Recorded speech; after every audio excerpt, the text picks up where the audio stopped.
Hey guys, July 2025 TN government வந்து என்ன பண்ணிருக்காங்கன்னா first mid exam வந்து ஸ்கூல்ல கண்டக்ட் பண்ண ஆரம்பிச்சிட்டாங்க.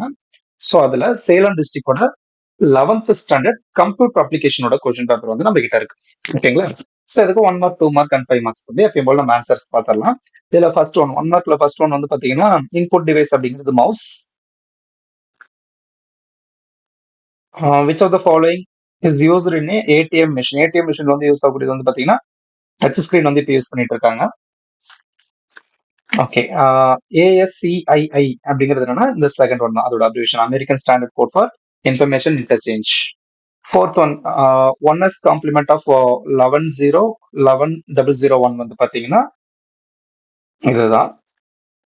How many bits constitute word, ஒரு வேர்டு கான்ஸ்டியூட் பண்ணக்கூடியது எத்தனை பிட்ஸ் அப்படின்னு பாத்தீங்கன்னா determine by the processor used, என்ன ப்ராசஸர் யூஸ் பண்றோமோ அதை பொறுத்து தான். சிக்ஸ்த் ஒன்க்கு வந்து பாத்தீங்கன்னா பென்டிஎம் 3. செவன்த் ஒன்க்கு வந்து Windows OS, commercial licence operating system எதுனா விண்டோஸ் தான் கொடுத்துருக்கூடியதுல.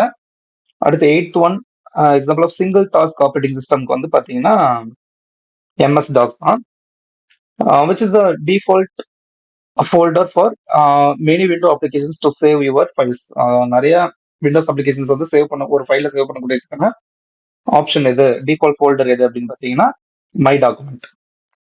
அடுத்து 10th ஒன் ரீநேம், ஒரு ஃபைலுக்கு வந்து ரீநேம் கொடுக்கறதுக்கு F2 தான் யூஸ் பண்ணோம். அதே மாதிரி 1 மார்க்லாம் ஓகேங்களா. அடுத்து 2 மார்க்ஸ் அண்ட் 3 மார்க்ஸ் பாருங்க, ஈஸியான கொஸ்டின்ஸ் எல்லாமே. பேசிக் காம்பனன்ட்ஸ் ஆஃப் கம்ப்யூட்டர் இது எல்லாமே எப்பயுமே எதிர்பார்க்கக்கூடிய கொஸ்டின்ஸ் இல்லைங்க. மைக்ரோ ப்ராசஸர், ஆப்ரேட்டிங் சிஸ்டம், இதே மாதிரி தான் பப்ளிக் எக்ஸாம் இருக்கும். ஓகேங்களா. அதுக்கப்புறம் இந்த 2 மார்க் 3 மார்க் 5 மார்க்ஸ்க்கு நம்ம ஆன்சர்ஸ் இங்க கொடுத்துட்டோம். ஓகேங்களா. ஸோ எல்லாமே கம்ப்ளீட்டா உங்களுக்கு வந்து ஆன்சர் இருக்கும். நீங்க அப்படியே டவுன்லோட் பண்ணி படிக்க ஆரம்பிச்சீங்கன்னா உங்களுக்கு ஈஸியா புரியும். ஓகேங்களா. இதே மாதிரி அடுத்தடுத்த சப்ஜெக்ட்ஸோட ஆன்சர் கேஸும் உங்களுக்கு வந்து அப்லோட் ஆகிக்கிட்டே தான் இருக்கும். இதுக்கு முன்னாடி நம்ம எக்கனாமிக்ஸ் வந்து போட்டோம். ஓகேங்களா. இந்த பிடிஎஃப், அதாவது question paper and answer key ரெண்டத்தோட பிடிஎஃப் லிங்க்மே உங்களுக்கு வந்து நம்ம வீடியோட டிஸ்கிரிப்ஷன்ல கொடுத்துருப்போம். நீங்க அங்க போய் டவுன்லோட் பண்ணிக்கலாம். ஓகேங்களா. படிக்கிறவங்களுக்கு ரொம்ப யூஸ்ஃபுல்லா இருக்கும் இல்லையா, அதனாலதான் பிடிஎஃப் லிங்க் அவங்க கொடுத்துருப்போம். இதே மாதிரி அடுத்தடுத்த வீடியோஸ் வரும். அது உங்க கைக்கு டைரக்டா வரணும் அப்படின்னா ஜஸ்ட் நீங்க நம்ம சேனல் வந்து சப்ஸ்கிரைப் பண்ணி வச்சுக்கோங்க. ஆட்டோமேட்டிக்கா உங்களுக்கு நோட்டிபிகேஷன் காமிச்சிடும்.